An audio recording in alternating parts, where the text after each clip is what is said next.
तहवूर राणाला आज दिल्लीमध्ये आणलं जाणार आहे आणि त्याकडे संपूर्ण भारतीयांचं खरं तर लक्ष आहे आणि या संदर्भामध्ये आपण चर्चा करणार आहोत। मात्र तहवूर राणा संदर्भातलं सविस्तर वृत्त आधी पाहूया।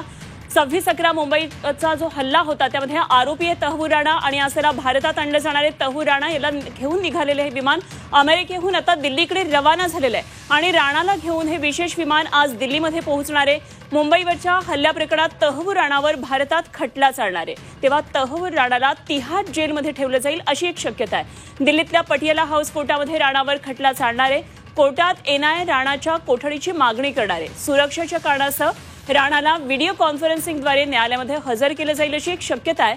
दरम्यान या पार्श्वभूमीवर केंद्रीय गृहमंत्री अमित शहा, परराष्ट्र मंत्री एस जयशंकर आणि राष्ट्रीय सुरक्षा सल्लागार अजित डोभाल यांनी या संदर्भात तयारीबाबतची बैठक घेतलेली आहे। तेव्हा दिल्लीतल्या सर्व घडामोडींवर लक्ष ठेवून येत आमच्या प्रतिनिधी उर्वशी खुन्ना आपण थेट जाऊया उर्वशीकडे। उर्वशी, आज मोठी घडामोड आहे, संपूर्ण भारतीयांचं लक्ष आहे। 26/11 हल्ल्यातला हा जो मेन सूत्रधार होता तहवूर राणाला भारतात आणलं जात आहे आणि त्याचं विमान आज दिल्लीमध्ये उतरणार आहे। काय काय नेमके आज दिल्लीमध्ये या संदर्भातल्या घडामोडी आहेत? अनुपमा, काहीच वेळात दिल्लीच्या विमानतळावर हा विशेष विमान पोहोचणार आणि तहवूर राणाला दिल्लीचं स्पेशल सेल स्वॉटच्या सिक्युरिटी अंतर्गत जे आहे विमानतळावरून सरळ एनआयएच्या मुख्यालयात घेऊन जाणार आहे।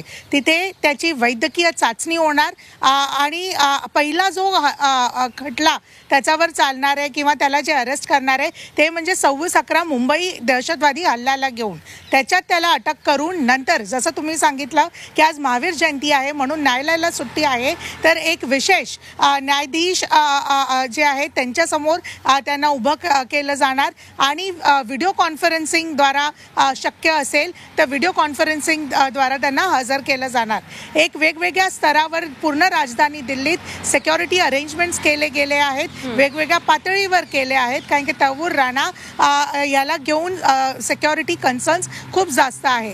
कालच संध्याकाळी आपण बघितलं एस जयशंकर आणि अजित डोभाल यांनी मिळून जे आहे अमित शहा यांच्याबरोबर मीटिंग केली आणि पूर्ण सिक्युरिटी अरेंजमेंट्स केले गेले। आयडियली 26/11चा जो हा पूर्ण खटला आहे तो मुंबईत आहे, पण सगळे फाईल्स आता पटियाला कोर्टात पोहोचलेत आणि पहिले तहवूर राणावर जे आहे इथे त्याची आपण सांगितलं तर प्रोसिडिंग्स होणार। एक विशेष अधिकारी जे आहे सरकारी वकील नियुक्त केलं गेला आहे, अभिवक्ता नरेंद्र मान यांना नियुक्त करण्यात आलं आहे 26/11 मुंबईच्या पूर्ण केसला घेऊन असं समजून येत आहे। तर स्वॅटच्या अंतर्गत आणि सिक्युरिटी अरेंजमेंट्सच्या अंतर्गत जे आहे तहवूर राणाला विमानतळावरून जे आहेत एनआयए मुख्यालयाला घेऊन जाणार आहे असं समजतंय। ठीक, उर्वशी जरूर या दिल्लीतल्या सगळ्या घडामोडींवर लक्ष ठेवून राहा। आपण वेळोवेळी या संदर्भातली चर्चा करू, कारण काही वेळामध्ये तहवूर राणाला घेऊन हे विमान दिल्लीमध्ये दाखल होत आहे।